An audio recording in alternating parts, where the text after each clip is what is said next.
We are here with NC Courage midfielder Brianna Pinto ahead of the team's game against Racing Louisville. Brianna, you guys obviously big win in Washington last weekend. What are you guys looking to carry from that game into this weekend's contest? I think we want to possess the ball in the attacking third. I think we did a good job being patient, changing the point, and picking our moments when we would attack. I think our defensive work was really good, especially like in our own defensive box.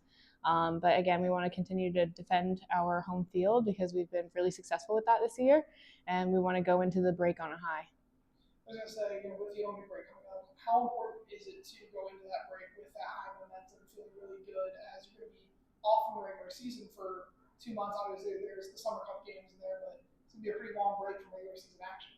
Yeah, so the break is going to be interesting. I think some of our players need a lot of rest and recovery, but we want to send off our Olympians on a good note. We're really excited for them, and we can't wait to cheer them on from afar.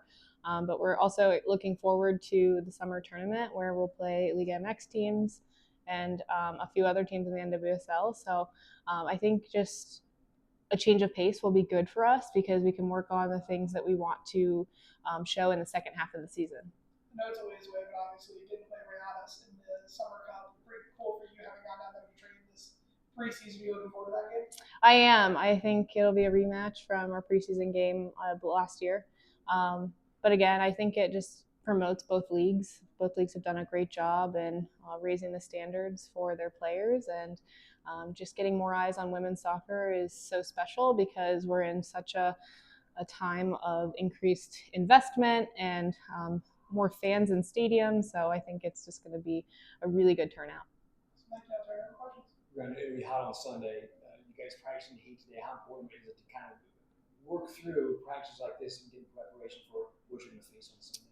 Yeah, the Courage is built on hard work, and we spend a lot of our time focusing on our mentality and making sure that we're working for the person next to us. And training in the heat is only going to make us stronger because it's only going to continue getting hotter throughout the summer. So, we're lucky to play on these fields. They're great quality, and obviously our climate is an advantage for us because a lot of teams are coming from cooler climates. So we're looking forward to Sunday and showing what we can do. I think I did a story on you when you were like 15 years old over here. Just what's the process been like for you when you did that story when you were 15? Everybody knew you were going to be a great player, and you are. Just how hard has it been to get the process to where you are right now? Has it gone the way you thought it would? Yeah, I think becoming a pro is going to have ups and downs. I think everybody's going to have to grow in a lot of different ways. For me personally, getting to represent my hometown club is really special, and I've gotten to play a couple different positions, which is really cool and different. Historically, I've been a midfielder, but I've been playing a little bit of a forward this year, and that's been exciting for me to be in and around the goal and help us get assists and goals. So, I think just the process is a grind, but you thrive off of your love for the game. So that's what keeps me going every day. And I'm excited just to represent this club. As a kid, did you think you would get to this process, get to where you are right now, and just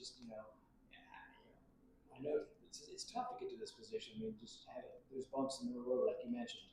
Just how nice is it to be where you are right now? I feel blessed beyond measure to do what I love every single day. I'm a big believer that you can do anything you set your mind to if you're willing to sacrifice and dedicate your time and energy to it. I'd be remiss if I didn't acknowledge my family and my friends and my coaches who've supported me throughout this entire process because along with my own self-belief, they believed in me and pushed me and gave me critique that I needed in certain moments to help me get better. So just to be here today is a testament to all the hard work from everyone in my inner circle. One thought question. Going back to your youth, playing around this area, just how important was the contacts that you made there, the people that have helped you get to this point? Obviously, this is a pretty good area, obviously, for young players to develop. Yeah, I think North Carolina is a hotbed for women's soccer. It's really special to see the growth of the youth club and our first teams here. Even with the men advancing to USL Championship, I think that's a huge deal. I remember playing on Field 8 and progressing to Field 2 in college with Carolina, and now Field 1 with NC Courage has been a full circle moment for me personally. But I think as I continue to grow as a professional athlete, one of the really important things for me is to give back to the community because it's the one that raised me. So again, if I can pay it forward and make the most of my impact in the community, I think that's a big thank you to all the people that invested in me. Spoken like a true veteran right there. I like Thanks. that. All good.